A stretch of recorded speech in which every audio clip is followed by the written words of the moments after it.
Hola a todos nuevamente, muchas gracias por apoyarnos.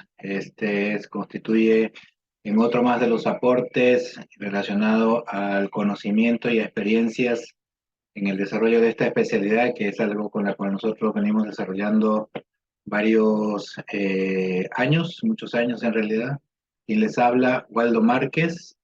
En esta oportunidad vamos a hablar de algo muy útil porque involucra el contexto general en el cual nosotros nos desempeñamos, ya sea como ingeniero de pavimentos o ya sea como ingenieros de conservación de pavimentos. Antes de comenzar, como siempre lo hemos venido haciendo, es pedirles a todos ustedes que se conecten se suscriban a nuestro canal de YouTube. Ahí están nuestros datos de información, activen las notificaciones y vean todos los videos hasta el final. Eso nos ayuda mucho para poder seguir creciendo y poder seguir desarrollando esta iniciativa, que para nosotros es muy relevante porque ya hemos podido ver de que aporta al conocimiento general que tenemos en esta especialidad. Para entrando ya en el detalle, como siempre pensamos, un mapa es algo que nos va a llevar desde un punto a otro punto. Y eso es básicamente lo que nosotros vamos a ver en el transcurso de este video. Comenzamos con la ingeniería de pavimentos. ¿Cuál es el objetivo fundamental de la ingeniería de pavimentos? Definir la estructura con la cual vamos a nosotros a trabajar. Hay que acordarse que siempre estamos considerando que los pavimentos tienen que cumplir dos propósitos. Uno, soportar las cargas a las que va a estar sometido. Y dos, entregar una adecuada serviciabilidad a los usuarios. Esos son los dos objetivos fundamentales de los pavimentos. Cuando estamos hablando de serviciabilidad, a su vez se consideran que hay dos subcategorías, ¿no? Uno es el confort y el segundo es la seguridad. Vamos a hablar sobre eso en otros videos más, y los invito también. Dentro del canal tenemos un video muy interesante sobre cómo la ingeniería de pavimentos contribuye a la seguridad vial. Para definir esta estructura de pavimento, usualmente nosotros nos nutrimos de dos aspectos muy relevantes: las variables y los parámetros. Y esos están divididos en este esquema. Las variables son aquella información con la cual nosotros no podemos, no tenemos la posibilidad de tener un control, ¿ya?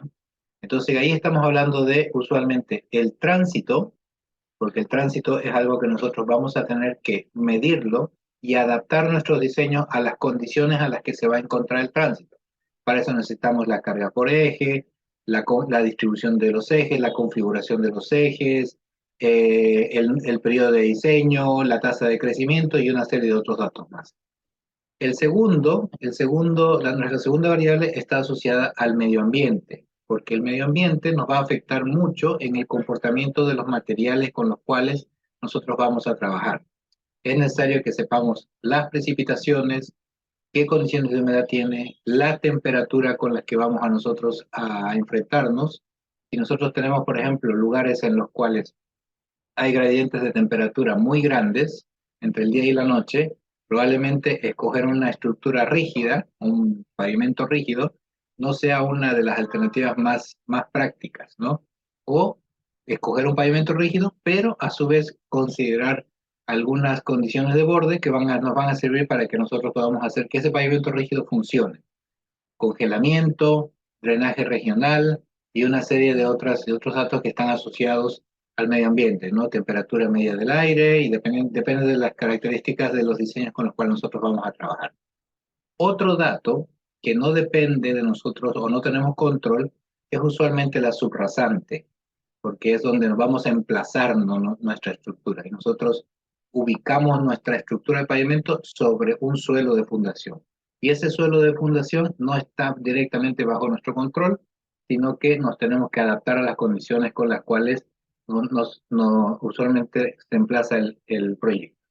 Esos son usualmente las tres variables con las cuales nosotros tenemos que lidiar. Después tenemos los parámetros. Y los parámetros son aquellos con los cuales nosotros sabemos que tenemos el control. Eso está en las propiedades de las capas. Especificamos las propiedades de las capas. Conocemos los materiales con los cuales vamos a trabajar, los materiales locales. Sabemos qué disponibilidad comercial tenemos de los materiales y qué alternativas tenemos para trabajar con ellos, por ejemplo, a partir de las estabilizaciones. Otro aspecto fundamental que es parte de los parámetros es el aspecto constructivo. ¿Cómo se va a construir esas estructuras de pavimento, ¿no? ¿Qué características van a tener la técnica con la cual nosotros vamos a desarrollar eso, ¿no? ¿Cómo si se va a construir por capas, si se va a construir los espesores de las capas, cómo se va a controlar, cómo se va a hacer el control de calidad, cómo se va a hacer el aseguramiento de la calidad?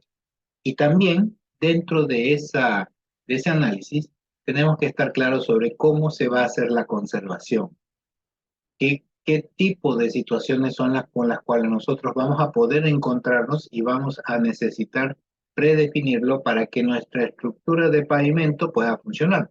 Por ejemplo, digo, así como lanzando una idea, si nosotros queremos que este pavimento tenga las posibilidades de autorreparación, probablemente tengamos que incorporar algunos otros materiales para que podamos activar esa propiedad de autorreparación, y eso lo tenemos que saber a partir de la técnica y las características de la conservación. Pero no nos podemos quedar solamente con esa información, ¿sí? Sino que tenemos que tomar en cuenta dos aspectos relevantes. Uno es el método de diseño. En el método de diseño tenemos una amplia variedad, desde el Ashton 93, los métodos mecanicistas, los empírico-mecanicistas, catálogos, elementos finitos, y tenemos una serie de alternativas que para nosotros nos van a servir para definir cómo estos datos, estos parámetros y variables van a poder ser incorporados en el método de diseño y puedan definirnos nuestra estructura del pavimento. Pero si no consideramos las restricciones con las cuales nosotros nos vamos a encontrar, puede ser de que nuestra solución no sea viable. Por ejemplo, criterios regionales. Si nosotros vamos a emplazar un pavimento flexible, por ejemplo, en un lugar donde hay pendientes muy pronunciadas, curvas muy pronunciadas, probablemente un pavimento flexible no sea la mejor alternativa en su condición convencional, porque ya habíamos conversado en algún momento que los pavimentos flexibles se caracterizan porque el material del asfalto es un material reológico. Cambia en función principalmente de dos parámetros: el tiempo de aplicación de la carga y de la temperatura. Si el tiempo de aplicación de la carga se incrementa, pues más susceptible a sufrir deformaciones.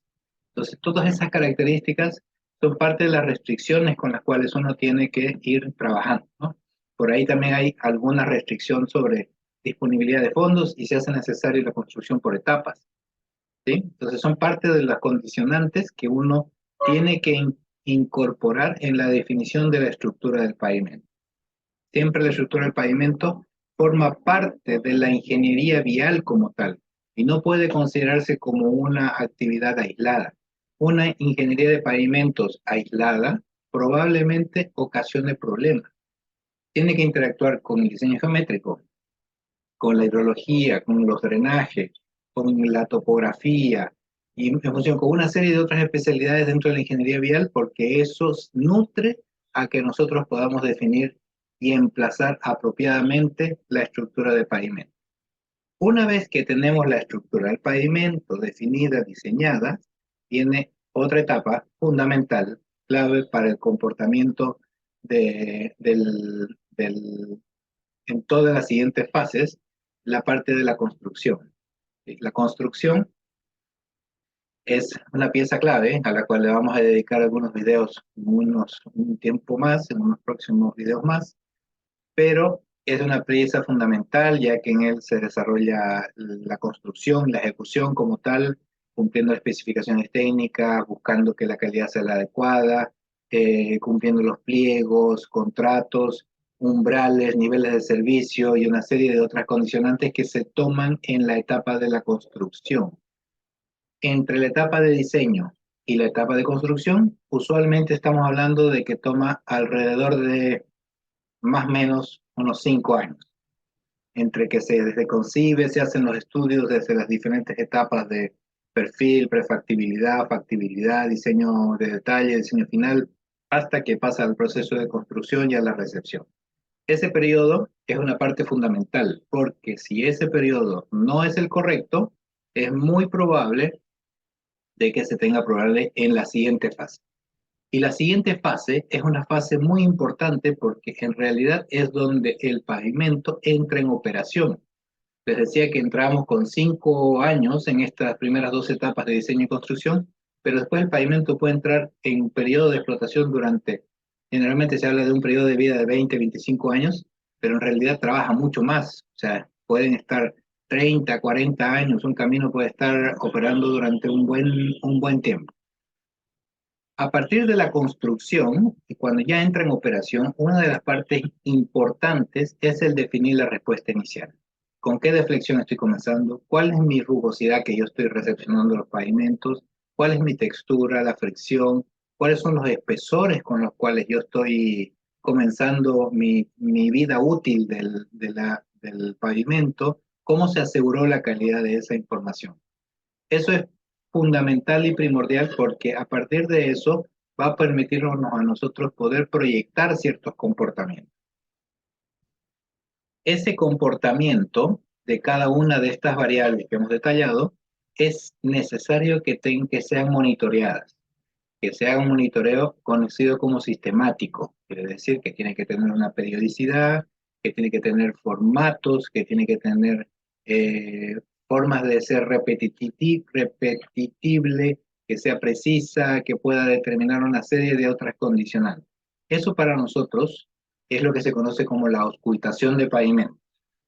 Pero no solamente nos quedamos con la ocultación de pavimentos como tal, sino que también necesitamos otra información, porque cuando definimos esta estructura del pavimento, hicimos una serie de suposiciones de tránsito, de clima, las condiciones de mantenimiento y una serie de otras suposiciones más. Entonces es necesario de que constantemente también se esté retroalimentando sobre cómo se comportó el tránsito, si los espectros de carga o las configuraciones de la carga fueron las que se esperaban, qué características fueron las que tuvo el tránsito efectivamente, el clima, cómo se desempeñó, hubo algún efecto eh, extraordinario, mi infraestructura tenía que contar con componentes de resiliencia. Todas esas consideraciones son las cuales yo tengo que ir controlando y tengo que ir verificando durante el periodo de vida útil de la infraestructura. ¿Cómo fueron mis ingresos? ¿Cuáles fueron mis impactos? Y una serie de otras condiciones, de las condiciones propias y reales con las cuales ahora me toca enfrentarme. A partir de eso, yo puedo tomar decisiones. ¿Cómo estuvo mi periodo de diseño inicial? ¿Qué tipos de mantenimientos voy a necesitar implementar? ¿Cuáles van a ser mis fondos disponibles? ¿Cuáles van a ser al plantear algunas otras alternativas con las cuales yo voy a tener que trabajar o uno va a tener que trabajar? Esa información a nosotros, si bien aquí está planteado como una respuesta final, en realidad es respuestas periódicas hasta llegar a un final. Constantemente tenemos que hacer el monitoreo sistemático, la ocultación de pavimentos para ver cómo estos parámetros se están evolucionando a lo largo del periodo de vida útil del pavimento, ¿no?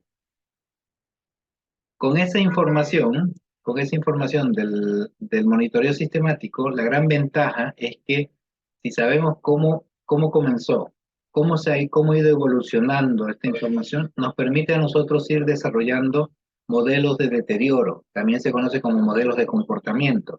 Ahí hay toda una especialidad porque está relacionado al HDM4, por ejemplo, al Ícaro, a una serie de otros sistemas de gestión de modelos de comportamiento de pavimentos que nos van a permitir a nosotros ver cómo cada uno de estos factores se va desarrollando, eventualmente poder calibrar esos modelos de deterioro y que en función de eso poder establecer una función de comportamiento para poder definir estrategias de conservación, de rehabilitación, de tal manera que en todo momento se esté cumpliendo con un estado o con un nivel de servicio, un nivel aceptado. La idea es que nosotros constantemente nos mantengamos dentro de un círculo virtuoso del desarrollo y mantenimiento de la infraestructura, a no tener que pasar a un círculo vicioso en el cual estamos constantemente construyendo y reconstruyendo, ¿no? Eso no es lo que nosotros estamos buscando.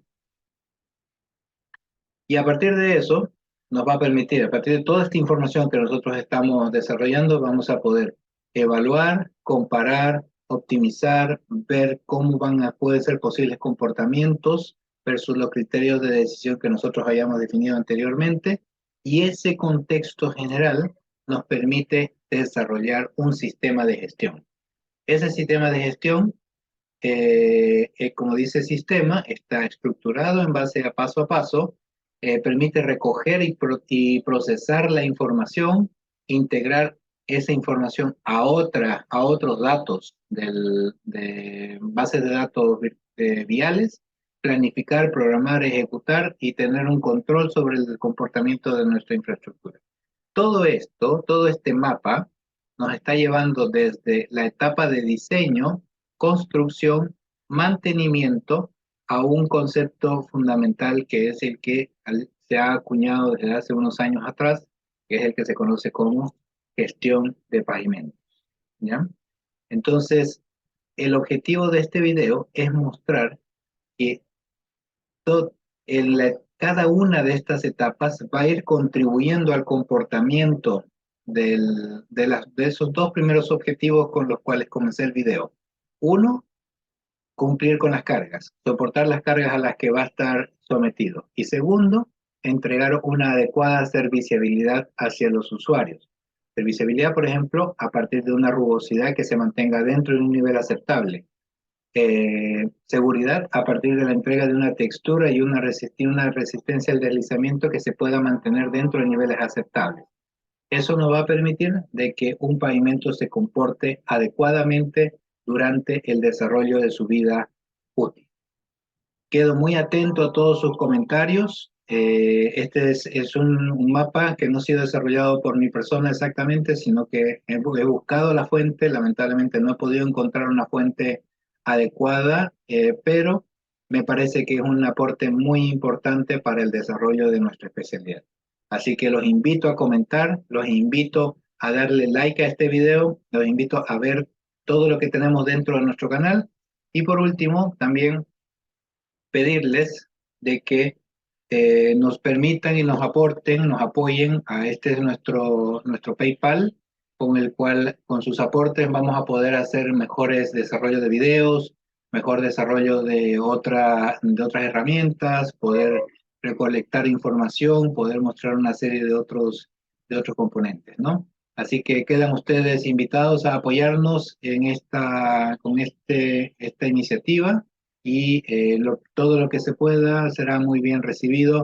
Y muchísimas gracias y será hasta un próximo video. No olviden suscribirse al canal, activar las notificaciones. Gracias.